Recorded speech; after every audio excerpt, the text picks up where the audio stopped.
हमने धोनी और सचिन को बहुत सारे ऐड करते हुए देखा है, लेकिन और एक भी ऐड करते हैं वो लोग जो कि म्यूचुअल फंड्स का। यहाँ पे वही ऐड है जो कि म्यूचुअल फंड सही है वाला, वही ऐड करते हैं। तो बहुत लोग को म्यूचुअल फंड सही है का ऐड तो दिख जाता है, लेकिन बहुत लोग को पता नहीं है कि म्यूचुअल फंड होता है क्या है। तो इस वीडियो में हम जानेंगे टोटल 4 ऐसी बातें जो कि म्यूचुअल फंड इन्वेस्टिंग करने के पहले जानना जरूरी है।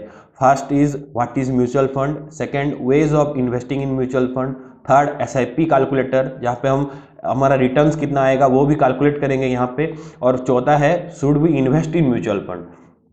तो फर्स्ट है what is mutual fund. Mutual fund का अगर हम डेफिनेशन देखेंगे, mutual fund is a pool of investment managed by a professional fund manager.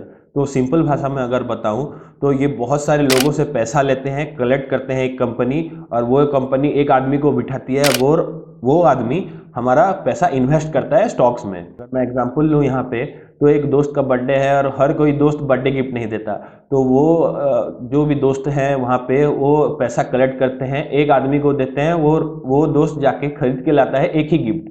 4-5 लोग होंगे लेकिन गिफ्ट देंगे एक ही। तो सेम वही कॉन्सेप्ट है म्यूचुअल फंड में। यहाँ पे हर कोई पैसा देता है एक कंपनी को, और वो कंपनी एक आदमी को बिठाती है, वो आदमी यहाँ पे इन्वेस्टमेंट करता है।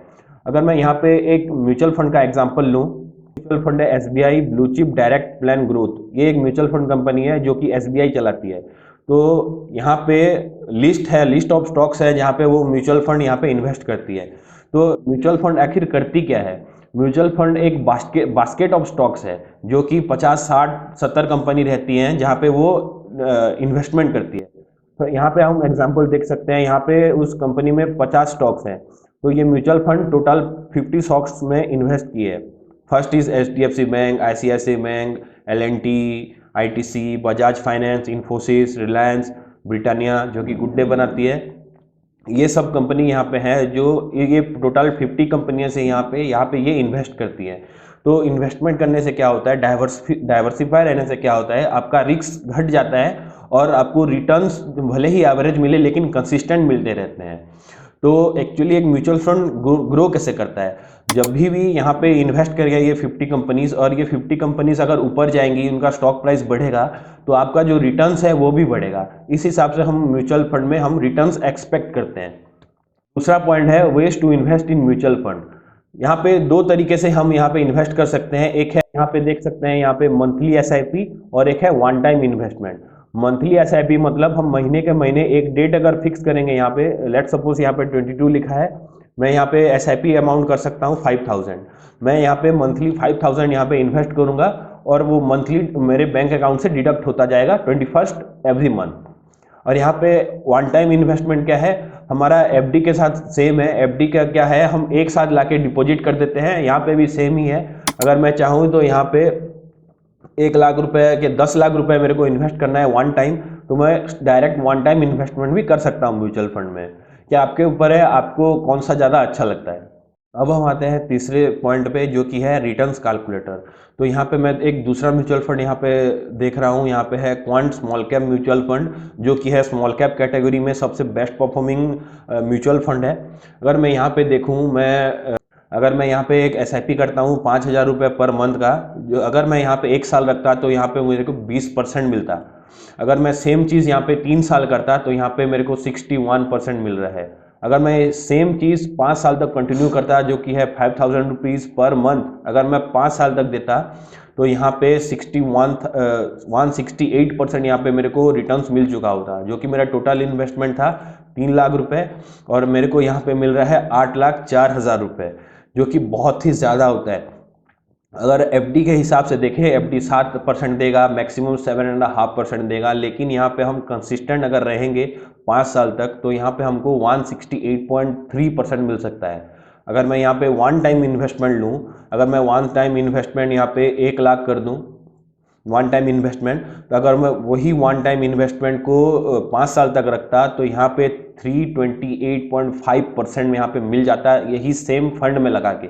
रिटर्न्स वेरी कर सकते हैं mutual fund to mutual fund. Mutual fund choose करने का भी एक राइट तरीका होता है, रिस्क प्रोफाइल देखना पड़ता है, वही मेन चीज़ होता है। अगर आप रिस्क ले सकते हैं तो म्यूचुअल फंड में डालें। अगर म्यूचुअल फंड देखें तो स्टॉक्स के मुकाबले बहुत ही कम रिस्की होता है। अगर मैं सेम चीज़ 1 लाख रुपए अगर मैं एफडी में डालता तो 5 साल के अंदर मेरे को 40 या 45%, 45% यही मिलते, लेकिन यहाँ पे 328% यहाँ पे मिल सकता है अगर मैं। और यहाँ पे इसका होल्डिंग है 93। SBI में हमने एग्जांपल देखा था 50 था, यहाँ पे 93 है। हम SIP कैलकुलेटर निकालें तो मैं यहाँ पे 5000 रुपीज़ पर मंथ लगाऊंगा और मेरे को 20% चाहिए हर महीने, जो कि नॉर्मल रिटर्न्स है, नॉर्मल रेट ऑफ रिटर्न है, वहाँ पे मिल जाएगा आपको म्यूचुअल फंड में। और मैं ये सेम 10 साल रखूँगा यहाँ पे, तो मेरा इन्वेस्टेड अमाउंट हो गया 6 लाख, और 6 लाख में मेरा एस्टिमेटेड रिटर्न है 13 लाख रुपए, और मेरा टोटल वैल्यू हो गया 6 लाख का 19 लाख। तो ये है पावर ऑफ म्यूचुअल फंड्स। अगर आप ज़्यादा देर रखेंगे, अगर यही 10 साल को मैं सेम रिटर्न में अगर मैं यहाँ पे 15 साल कर देता हूँ, तो यहाँ पे 9 लाख रुपए इन्वेस्टेड होके 56 लाख रुपए मिल सकता है। और मैं यहाँ पे जोक नहीं कर रहा, यहाँ पे ये सच में दिखाता है, क्योंकि ये सच में पॉसिबल है। अगर मैं सेम लमसम डालूँ, जो कि मैं यहाँ पे लमसम करता हूँ, अगर मैं 1 लाख रुपए लमसम करता हूँ, एक साथ में डालता हूँ 10 साल के लिए 20% में, तो यहाँ पे 1 लाख का हो रहा है 6,19,000। तो अगर मैं सेम ये टाइम पीरियड को अगर मैं 15 साल कर देता हूँ तो 1 लाख का 15 लाख बन रहा है। तो यहाँ पे ये बहुत ही इम्पोर्टेंट चीज़ है, लेकिन ये जानने का चीज़ है। अगर यहाँ पे हम रखते हैं म्यूचुअल फंड में तो एक डाइवर्सिफाई रहता है, अगर यहाँ पे रखूँ तो एफडी से हमको ज़्यादा अच्छा रिटर्न मिल सकता है। अगर मैं सेम एफडी कैलकुलेटर में लिखा लूँ तो सेम वही 1 लाख रुपए मैं डालूंगा 5 साल के लिए 6.5% में, 6.5 नहीं 7.5 कर देता हूँ, 7.4% पे, तो वही होगा एस्टिमेटेड रिटर्न 1,44,000। अगर मैं सेम वहाँ पे डालता लमसम में 1 लाख रुपए 20% में, तो यहाँ पे बन जाता है 5 साल में मेरा 6 लाख 7 लाख रुपए बन जाता। तो ये है पावर ऑफ स्टॉक मार्केट, ये है पावर ऑफ म्यूचुअल फंड्स। अगर आपको रिस्क लेना नहीं है तो अगर यहाँ पे SIP भी कर सकते हैं, यहाँ पे मंथली इन्वेस्टमेंट भी कर सकते हैं। अगर आपको ज़्यादा मगजमारी नहीं चाहिए, आपको अगर कुछ टेंशन लेना नहीं है, ये स्टॉक पिक करूँ ये स्टॉक, तो म्यूचुअल फंड में डाल दीजिए, कुछ प्रॉब्लम नहीं होगा। अगर आप लॉन्ग टर्म रखेंगे, आप पेशेंस रखेंगे, तो आपको पैसा बन जाएगा। तो लास्ट एंड फाइनल पॉइंट है, should we invest in mutual fund? The short answer is yes.